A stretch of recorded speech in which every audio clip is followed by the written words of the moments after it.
Здрасти, Юля, как си? Кръвно вдигнах с тези зверове от 6 Б.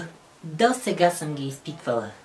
Здрасти, едно безкофеиново кафе с 2 кафеви захарчета и пиволска сметана. Ако може по-бързо, че бързо, но имаме час, да. Юля, 10 човека от класа не знаеха кой е написал подигот. Можеш ли да си представиш? Всичко това е от този тикток ли, какво не знам. Затъпяват. С всяко едно ново поколение по-зле стават. Ще сменя класа, то вече не се издържа. Нервната ми система съсипаха, Юле. Благодаря, най-накрая дойде това кафе. Малем, ти знаеш ли какво чух? Каракостова я хванали да извинява отсъствие без бележки. И най-накрая аз кога го чакам този момент? Справедливост трябва да има в това учебно заведение. Само ние сме предсакани, както биха казали младите. Дай аз ще платя. Айде стига се ти плащаш, бе. Ще се закараме. Браво, бе, моето момче, само така. 1, 2, 3, 6, 10, 12. Моят син е това, да. Он обавеца и там на баща съметно красавец. Иване, усмихни се малко, бе, момче. Какво се начумерил такъв ден? Дойде ти лепне един зад врата и момченце. О, такъв. Абе, ви, с какво го возихте вашия? С Мерцедес. Ние на Гошо браче да взехме БМВ-то и лъжим, че и нашата, ма да не обадиш на някой, ей. Той костюм е моя. Лепна помярка, бе, гледай. Няма да хода харча пари аз за парцали. То днешното не е дрехи. Моя костюм още от на бай точно време. Ма гледай, запада нищо му няма. Абе, вашия с колко завърши, бе? С 5. Браво, бе! И нашия е много добре, да. 3,50 хвана. Умника на тати, усмихни се, бе. Единственият в родата, който стигна до 12 клас. Ей, той е умник. Иване, отивам да си взема една пира. Краката му заболяха вече, на години съм. Айде, после ще се видим. Беше много красива, да. Но не колкото мен. Първо, облечена си като Тарзан. Не знам кой те облича, сигурно баба ти. Второ, не ми говори изобщо, защото ме заряза с нощта да ходя на купон сам. И се напих. Дано да си във ада заради това. Ама ще дойда там и ще те разкатая. Взех си кафе. Имам махмурлук. Дано да нямаш нищо против. Как да не мога да пия кафе? Баба ти. Майко, човек, знаеш ли кой е тук? Бившия ти. И реве, прави са, с крокодилски фалшиви сълзи. Ма тя баба ти го прави набързо. Мога ли да пусна любимата и песен?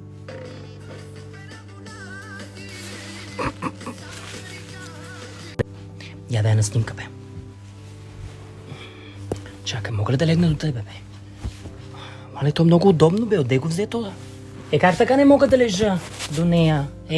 Глупости. Добре, тръгвам си. Изгониха ме заради теб. Дължиш ми 20 лева.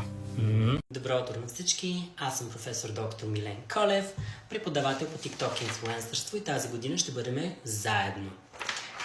Така, да започваме. Както знаете, TikTok е много важен предмет, който ще се изучава обширно и ще има матура тази година, която ще бъде с устен, писмен и практически изпит. Така че да започваме с първият урок, защото всичко това е много важно. Но, преди да започнем, извадете си телефоните, лаптопите, таблетчетата или каквото имате и ме последвайте в социалните мрежи. Това е първото нещо, което трябва да направите, за да имате хубави оценки. Така, нека да започваме. Запишете с главни букви Цеци. Цеци е един от най-важните TikTok креатори, който прави уникални творби. Въпросът ми към вас е: какво е сушито? Някой знае ли? 30 лева за чадър и шезлонг. Ма те нормални ли са, бе? Абе, въобще... Я бега, я дай да намерим някъде друга да местенце. Много се ядосвам така. Ма я се ядосвам. Как българщина. Ще вдигнеш кръвна, мила, успокой се. Ходна зона. Тук, бе, я гледай какво чистичка е хубаво. Гледай, някой си е забоварил по къщината. Ма те, такава ни е цялата държава. Цялата. Ма така. то много пичема, дай служи очилата. Че ония ден диоптер ми вика моя лекар. Да, диоптер, ма. Аз съм жена на 30 и няколко. Виж какво, за мен е абсолютно безумие, че в 8 часа сутринта е такъв пек. Какво е това, бе? Ваша мандура, ма. Аз съм мандура ли, бе? Пустай ма, аз малко май вече ме фана, той е пек. Дай да Знаеш сядаме, ма. Ами ай, тук много чистичко, я гледай. Някой друго водорасло, чакай. Сядай. Значи някой да дойде и да го почисти. То тук има някакви чистачи такива на плаш, ма. Георги, Десислава, елате малко ми помогнете с тези чанти. Аз няма като магарица само да мъкна. С вашите буклуци съм, не с моите. Иначе... Не, няма нужда да ми помагате сега, защото стигнахме вече. Аз, когато исках помощ, никой не би ми помогна. Сега ще ми помагат. Хайде, вървете се, забавлявайте, че сега ще стане късно и само не се отдалечавайте. Няма да ходи да ви търся после. Бяла роза с русата, ще закичам в косата, да посрещна зората. Аз казах ли да не се отдалечавате? Я да слизаш от дървото. С тая пръчка ще те набия. Слизай от дървото. Аз казах ли ти ще паднеш във водата? Казах ли? Я хващай тази пръчка. Хващай! Знаех си, че трябва да ги пратя при дядо им, при баба им. Знаех си, ама айди, добра съм, нали? Добра съм. Какво стана, бе? Ожилилата пчела. Айде, тръгваме си. Няма, ето и тук ми дойде вече. Айде, събирайте си бакулците. Аз с вас няма да се занимавам. Утре при дядо ви и баба ви. Аз съм българска баба. Разбира се, че когато някой ми дойде на гости, първото нещо, което питаме, дали гладен. Аз съм българска баба. Разбира се, че имам телефон, ама не знам как го ползвам бе. Аз съм българска баба. Разбира се, че имам найлонова турба пълна с найлонови турби. Аз съм българска баба. Разбира се, че винаги в хладилника имам кутия от сладолед, ама пълна с сърми. Дай баба да ти тури една да хапнеш, айди. Аз съм българска баба. Разбира се, че никога не пропускам да си гледам турските сериали всяка вечер. Нали бе? О, егма, али разато. Аз съм българска баба. Разбира се, че винаги излизам да си дянка с другите баби, че да клюкарим. Ой, кичкари, от кога да чакам. Билети и карти за проверка. Келеш, ти защо с автобуса с закуска и с сок в ръка, бе? Не виждаш ли какво пише и тук на този знак? Консумацията на закуски и на сокове не е разрешена в автобуса. Ага, какво ме гледаш? Я не ме заплашва с този телефон, бе. Ще го щупа този телефон. Какво ме снимаш? Снимай. Да ти се не знаят и децата да се не знаят. Не може четети, бе.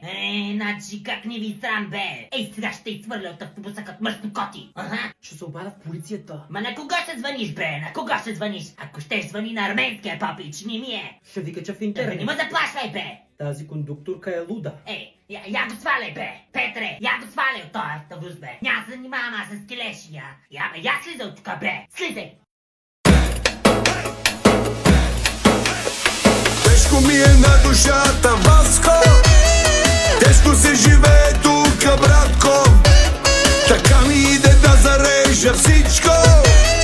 Вкъщи у дома да се прибера. Как Дойчланд, Белгия, Париж. Стига вече, че се изморих. В махалата да се завъртя, да си видя цялата рода.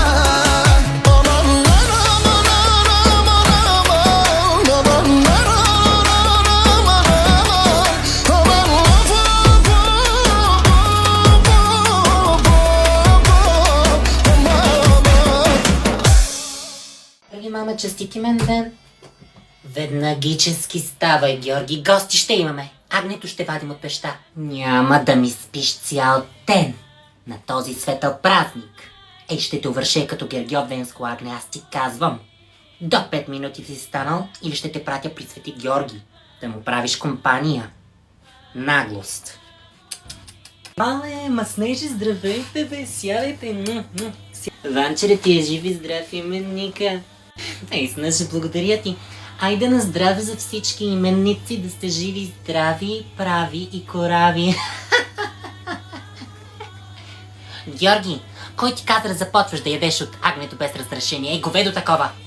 Значи ще го убия, но и малкото хулиганче само да се прибере. Колко часа стана? Няма аз да стоя цяла вечер будна заради него. Къде си, бе? Сине майчин. Аз няма цяла вечер да стоя да будувам да те чакам да ми се прибереш от улиците. Къде ми скитосваш? Къде, бе? Не те виждам никакъв. Цял ден те няма. Цял ден. До 5 минути да си се прибрал, иначе не отговарям. Разбрали, момченце? Ще ходиш при баба си и дядо си, май ми се струва. Утре съм на работа. Няма да те чакам цяла вечер тя. Да си се прибрал до 5 минути, иначе не знам. Заключвам вратата и не ме интересува. Айде.